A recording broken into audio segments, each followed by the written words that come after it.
You're live, and I'm feeling dead. This is the Aaron Zero Show with another edition of today's noise.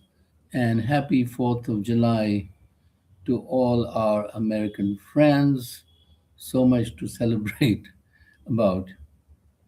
And there was Mr. Trump there at Mount Rushmore, or should I say under it, where he was surrounded by the 60-foot tall rock cut faces of George Washington, Theodore Roosevelt, Abraham Lincoln, Thomas and Jefferson. And of course, he was saying America is an exceptional country. And the exceptional thing about him was, of course, he was indicted on 34 counts of fraud, felony, etc., and rape also. And the other exceptional thing was that during his other first term, he has managed to pocket $2 billion. I don't think Jefferson or Washington were thinking about doing that. Though Washington, mind you, was a rich landowner who used the slaves to make himself rich. But I think definitely Lincoln probably would be more a fairer guy. And of course, all sorts of lawsuits and things, which up till now he has managed to avoid. And that is the greatness of his presidency, not to speak of the Eppenstein files. He doesn't know the man. So, a lot going on there. Wonderful times for America to celebrate. And of course, there was the Russian couple that scaled the Empire State Building, 1,454 feet of it, and unfurled a banner there saying that when the world believes in love and not in the power uh, of love of power, then the world will know peace. And of course, when they came down, they were arrested.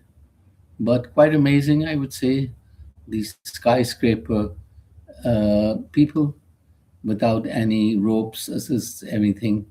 They were up at the top.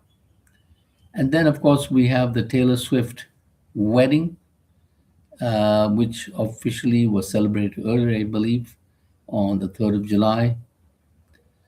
And the Madison Square Garden was closed, a huge arena there for about 1,000 invitees, which included Ed Sheeran and Selena Gomez, amongst others. And Taylor Swift is reportedly $2 billion, and Mr. Travis Kelsey, her husband, is reportedly $90 million. So a huge difference in wealth. And I have always noticed that that is not a good point because it people who are living at a $2 billion level are living at a stratospheric level, and they're living far removed from ordinary people.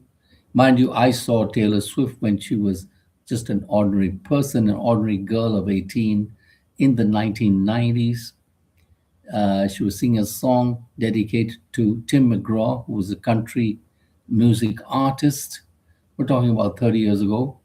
And nobody knew whether she would make it big, but she plugged on, and the Swiftie fans got engaged on those inane lyrics, we will never ever get together again, and all that sort of stuff, which I didn't find very revealing, but millions of people or young girls did, and I was proved wrong. And every concert of hers was sold out, and that's where the millions and billions come from. And on another note, on a more somber note, a Tibetan who was living in USA for 20 years immolated himself in front of the United Nations, calling for an end to Chinese rule in Tibet. And apparently, there have been some other immolations of Tibetan people, either in China also, because China is trying to homogenize all the people who are different ethnic minorities and they want them to become like ethnic Chinese or something like that, and not celebrate their own identity. So that is what happened there in New York in front of the United Nations building. On another note, the official mourning of Ayatollah Khomeini began in Iran, and I believe the gentleman is going to be buried on July 9th. And a lot of the foreign dignitaries, friends of Iran, are there: Algeria, Morocco, and Turkey, etc. And the Indians have also sent a delegation there to commiserate, of course, the murder of Mr. Khomeini, who was actually for peace and for not for any nukes. That's what Mr. Khomeini was for. So you have killed the person who was actually saying no to nukes. And instead, now you have a more hardline administration, which possibly will try to get nukes. So it's sort of a backfired for the US administration. And what else do we say? Mr. J.D. Vance, Vice President, was celebrating Mr. Nixon, a man who was the 37th President of USA, disgraced for the Watergate burglary into the Democratic National Office.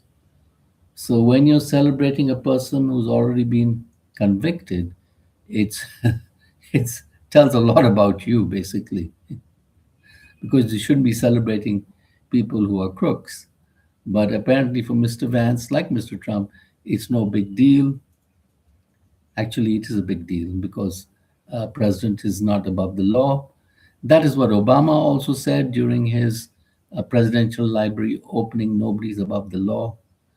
And that is what Jack Stewart, who is being investigated, the lead prosecutor at that time, he said he has enough evidence to convict Mr. Trump. So that is where we are standing on. In the World Cup, very exciting news. Argentina beat Cabo Verde, but Cabo Verde put on an amazing fight, and Argentina won it by 3-2. That means Cabo Verde had a good chance of even equalizing the match. And that's an incredible, incredible feat for a tiny island country against a football powerhouse of Argentina with Lionel Messi, etc.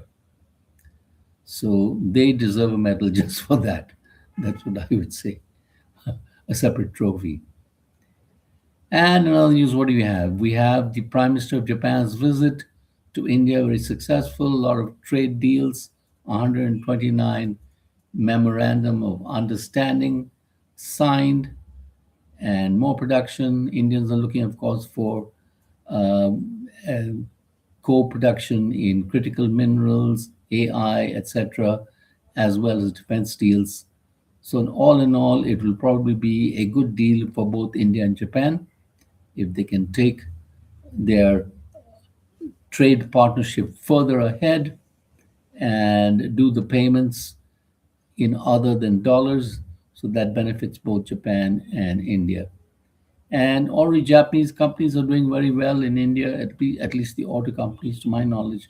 Maruti Suzuki is a very old company here in India. And when they started 40 or 50 years ago, nobody believed they would be here. And here they are with lots of new models, EVs, etc. Same can be said for Toyota, Honda, etc. So a lot of Japanese powerhouse firms in India, who would have thought that was possible 40 years ago.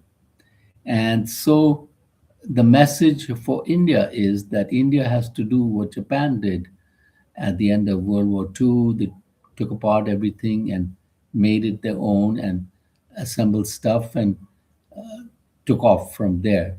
And so, of course, we are at a slightly higher stage. We're doing well in the tech, so Indians can absorb and take forward and jumpstart the economy on the AI platform. And probably AI will jumpstart India even into a higher plane of growth. And luckily, the country has been saved any major damage by the West Asia crisis, and inflation and higher prices have been contained. So we have to put our noses to the grindstone, and the rest is history as we skyrocket away. And on that note, we thank you for watching.